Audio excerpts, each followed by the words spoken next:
ತೇಜ್ ಪ್ರಭು ನ್ಯೂಸ್ಗೆ ಸ್ವಾಗತ.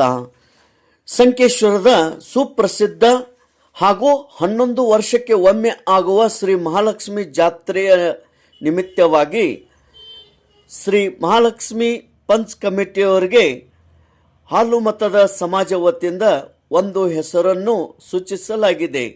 ಆಯ್ಕೆ ಮಾಡಿ ಅವರ ಹೆಸರನ್ನು ಕೊಡಲಾಗಿದೆ. ಶ್ರೀ ಶಂಕರರಾವ್ ಹೆಗಡೆ ಇವರ ಹೆಸರನ್ನು ಪ್ರಸ್ತಾಪಿಸಿ ಆಯ್ಕೆ ಮಾಡಿ ಅವರ ಹೆಸರುಗಳನ್ನು ಕಮಿಟಿ ಕಡೆ ಒಪ್ಪಿಸಲಾಯಿತು. ಇದೇ ಸಂದರ್ಭದಲ್ಲಿ ಹಾಲು ಮತ ಸಮಾಜದ ಮುಖಂಡರು, ಪದಾಧಿಕಾರಿಗಳು ಈ ಒಂದು ಸಭೆಯಲ್ಲಿ ಉಪಸ್ಥಿತರಿದ್ದರು. ಇದೇ ಸಂದರ್ಭದಲ್ಲಿ ಶ್ರೀ ಮಹಾಲಕ್ಷ್ಮಿ ಪಂಚ್ ಕಮಿಟಿಯ ಅಧ್ಯಕ್ಷರು ಅಪ್ಪ ಸಾಹೇಬ್ ಶಿರ್ಕೋಳಿ, ಉಪಾಧ್ಯಕ್ಷರು ಅಮರ್ ನಲ್ಲೋಡೆ, ಕಾರ್ಯಾಧ್ಯಕ್ಷರು ಸುನಿಲ್ ಪರ್ವತರಾವ್, ಕಾರ್ಯದರ್ಶಿ ಬಸನಗೌಡ ಪಾಟೀಲ್, ಸಹ ಕಾರ್ಯದರ್ಶಿ ಮಲ್ಲಿಕಾರ್ಜುನ್ ದೇಸಾಯಿ ಉಪಸ್ಥಿತರಿದ್ದರು. ಅದಲ್ಲದೆ ಹಾಲು ಮತದ ಸಮಾಜದ ಬಾಂಧವರು ಕೂಡ ಉಪಸ್ಥಿತರಿದ್ದರು. ಶ್ರೀ ಶಂಕರರಾವ್ ಹೆಗಡೆ ಇವರಿಗೆ ತೇಜ್ ಪ್ರಭು ವಾಹಿನಿ ಮೂಲಕ ಅಭಿನಂದನೆಗಳು. ತೇಜ್ ಪ್ರಭು ನ್ಯೂಸ್, ಸಂಕೇಶ್ವರ.